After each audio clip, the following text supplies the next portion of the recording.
Headline news most affecting Chilliwack this week. Could the end to the long bus strike be near? A deadly cougar attack in Cultus Provincial Park. Care to notice that film crews are not in town?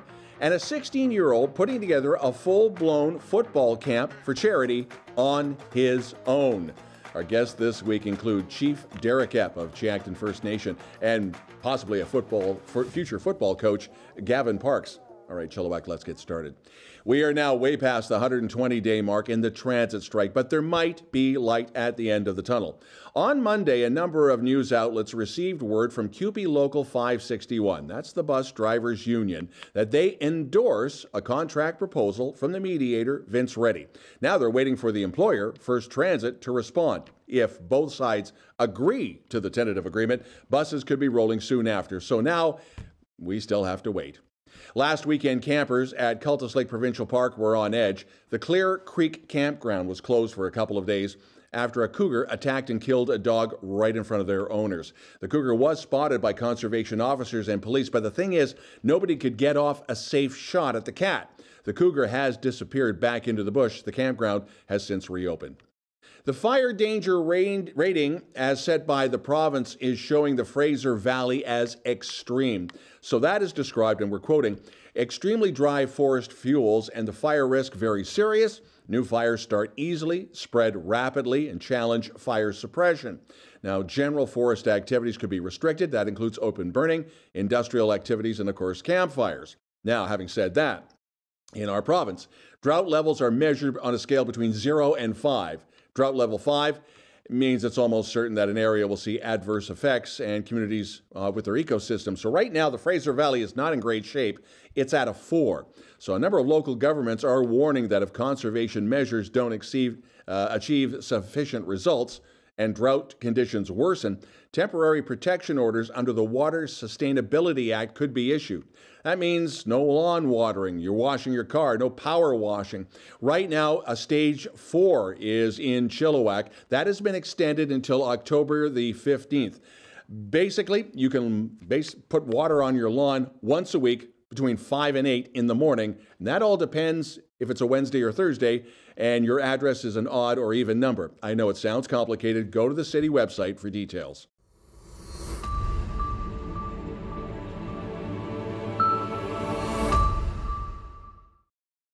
Search and rescue crews have been very busy in the Fraser Valley. The great summer weather has brought out the hikers and the adventure seekers. Chilliwack Search and Rescue ended up aiding 3 men who were stranded on the Chilliwack River. Mission SAR helping out a 20-year-old who took a tumble on Cascade Falls, about 50 feet.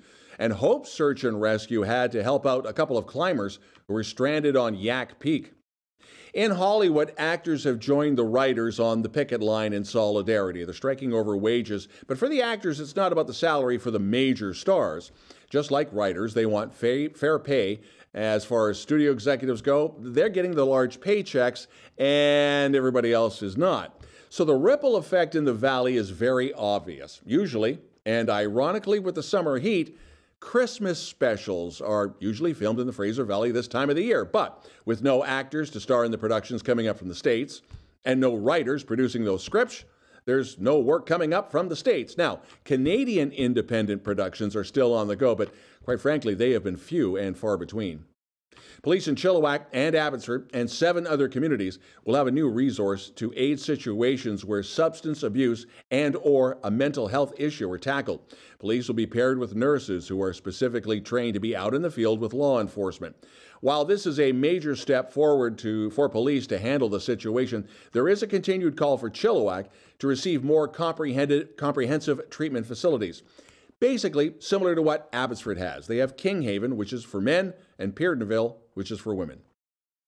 Tzeachten First Nation Chief Derek Epp always has a lot on his plate. News of the Week sat down with him for an update on construction that's happening on the grounds, and we also talk a little sports on the side. So after that interview, we'll have more in sports. Here's Chief Derek Epp. News of the Week continues with Tzeachten Chief Derek Epp. We got a bunch of things to talk about. First off, anybody who has gone past the area has been seeing a ton of construction. So What are you guys building and what's it all about? Yeah, great question, Don, and thanks for having me. It's good to see you again. Yeah, likewise. Yeah, it's exciting. Yeah, we are rebuilding. If you recall, probably about 2 years ago, our old governance office flooded. It had nothing to do with the atmospheric rivers. Just flooded out. One of the main pipelines underneath burst, and it came right through the foundation. So instead of just renovating, we decided let's take the opportunity to rebuild a brand new administration building. Really, the goal is to house all of our core administration functions under one roof. We've never been able to do that, so it's a really exciting time for us to kind of look for the growth of the community. And as you can tell, Tzeachten's growing. There's a lot of density coming to Tzeachten, which means that, core functions like our lands, governance, taxation, finance, they all have to grow with it. So really, we saw it as an opportunity to bring together our core administration functions while looking for the opportunity to grow. So Was this part of like a P3 project with various governments and such, or was it pretty much Tzeachten money? Pretty much Tzeachten money. Okay. Yeah, we self-fund the entire thing actually, which is great. We have a little bit of funds from ISK for infrastructure costs, but other than that, the funds are coming out of our Tzeachten resources, and it's an exciting project for us. Yeah. And in that same line of thought with funding, I know BC Housing has been doing a lot of First Nations projects. You just had one open, as I recall? Or? That's correct. Yeah. So a lot of maybe even going back to the admin building and then to the housing as well, is like a lot of the work that you see in the First Nations communities right now is closing that infrastructure gap. It's the recent report came out, I believe, last year, if I'm correct. It was about a $350 billion infrastructure gap that you see in First Nations communities. So that's why you see, the various buildings going up in communities, the sidewalks, the lighting, access to water, sewer, whatever it might be.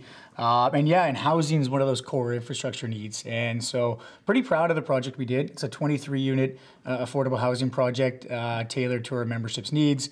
That was actually a 4-part relationship. Brought in the province, the feds, Tzeachten as a government and a funder as well, and then the First Nations Finance Authority to help with the funding as well. So really unique outlook on how to provide successful affordable housing in communities, and something that it was the first for not only Tzeachten, but actually the first for First Nations across Canada to do that kind of partnership. So really proud of it, hoping that we can use that as a template for other communities to follow suit and build off of as well. There's also that roadway along Chilliwack River Road, and we had the big walk around about a year ago with the dust kicking up, and that's all done. That's a ton of work. Yeah. I guess we're going to have to do a shout out to whoever was the construction crew, let alone the planning. Yeah, so it's great to have the pathway along there, and then even it came out really timely for us because actually I can officially announce it as well. We actually just got approved for another housing initiative through CMHC, Rapid Housing Program. So we'll be building another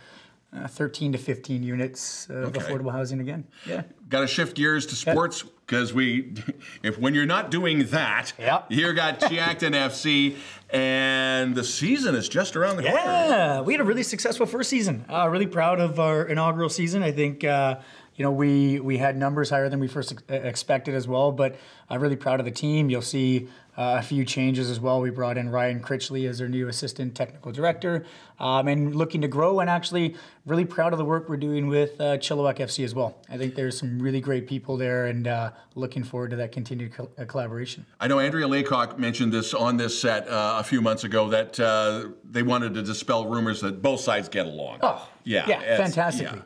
I had lunch with Hugh. Hugh Hamilton's the new director of operations there. Vageli is the TD there. We had lunch last week. So we meet quite often, and looking forward to, we all have that same mindset of doing the best thing for the kids in this community, and I think that's really exciting about this project. Any upgrades to the field in that? Because everybody looks at what's going to happen, hopefully happen with GW Graham. Any plans down the road for the Tzeachten field? Or? Yeah, I mean, we'd love to expand. We'd love to even convert that upper grass field to a turf field possibly. It's already got the lighting, and it's really great to see. Actually, the best part about that facility is all the playgrounds around there for the kids. So the parents love it, kids love it. So yes, we would love to expand. Down the road, future goals is an indoor facility, because I think that's something that Chilliwack's missing, is an indoor all sports facilities, whether it's soccer, lacrosse, hockey, dry land training, physiotherapy. That is definitely one of our long-term visions for that area as well. Covered a lot of territory, and we definitely want the updates on all the build. Chief Derek Epp, Tzeachten First Nation, thanks again. Thanks for having me. And you're watching News of the Week.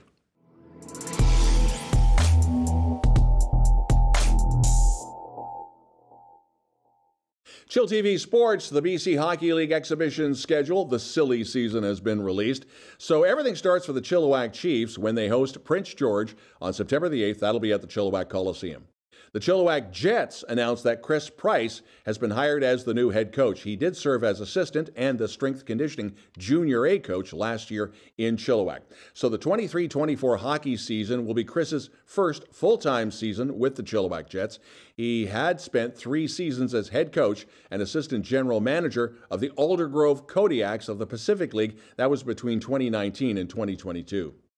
Abbotsford's Noah Redekop took top spot in the championship round of the 2023 Optimist Club of Chilliwack Fred Welsby Jr. Divot Golf Tournament. The finale was held July the 13th at the Chilliwack Golf Club. Redekop came out on fire, getting 5 birdies in his first 9 holes. He completed the 11 to 13-year-old age group and all golfers with a low gross of 72.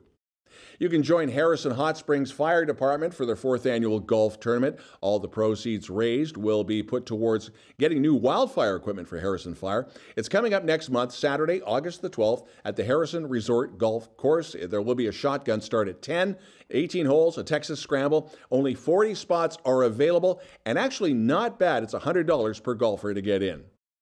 So how is this for a football coach, a future coach? You're a 16-year-old player, your dad is involved in the sports, and then the same teenager holds a football camp on his own for charity. News of the Week sat down with Gavin Parks, who put all of this together. Here's that interview. News of the Week continues. You might know this guy's dad, Ian Parks. This is Gavin. They both come from a football lineage, and starting off, you're what, 16 now? 17? I'm 16. You're 16. Yeah. When did you start playing football? I started playing football when I was 5. So that was what, flag or? It would have been flag, yeah. Yeah, so that was what, the Giants program? Or? Yeah, it was Giants. I played 2 years for flag, and then I went tackle all the way up until now. When you were 5, were you this tall? No. Okay. So what were you were what, receiver, quarterback? Or? I started out on the D-line, and then for most of my career, I was a receiver. And now I'm a linebacker. Now you're linebacker. Oh, okay, so you've gone to you've gone to the dark side. Yes. This is a good thing. We're talking football for a big reason. You've put together a really cool football camp, and it's, even though you've got ties to the GW Grand Grizzlies, it's not the Grizzlies, it's not the Giants, it's not the Huskers. You're doing this on your own? Yes, I am. So cool. Tell me more about it. What's it all about, and why are you doing a camp? It's a camp for 9 to 13-year-olds. It's to raise money for the BC Transplant Society. Yeah. I'm doing it because I understand the importance of it.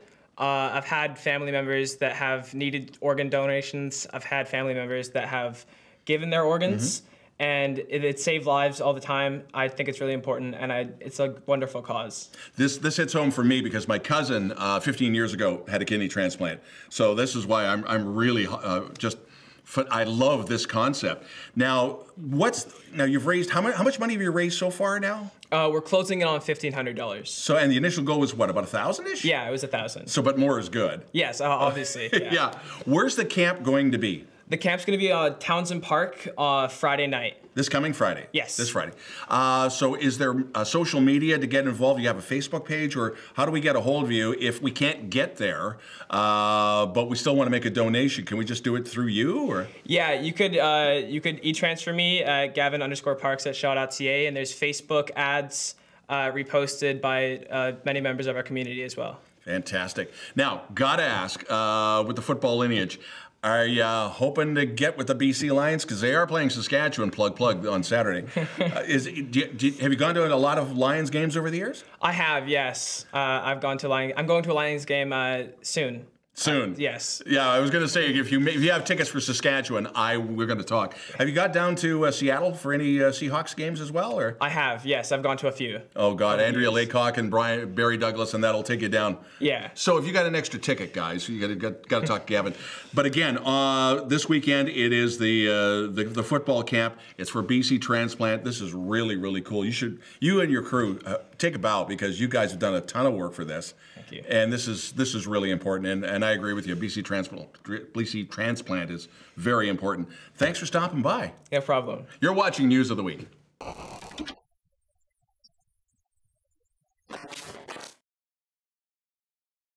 Chill TV weekend weather. So, Cari, another perfect weekend forecast? Well, the weather this week, yes, it's going to be sunny, sunny, sunny. Highs of up to 27, which really means 30 in your car, with lows down to 16, 15. Next week, there's supposed to be some rain, but I don't think it's going to happen. We don't really know.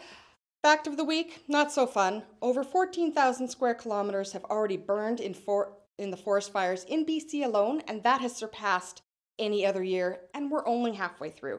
So be careful what you throw out your windows. It's really crispy out there. Thanks, and have a good week.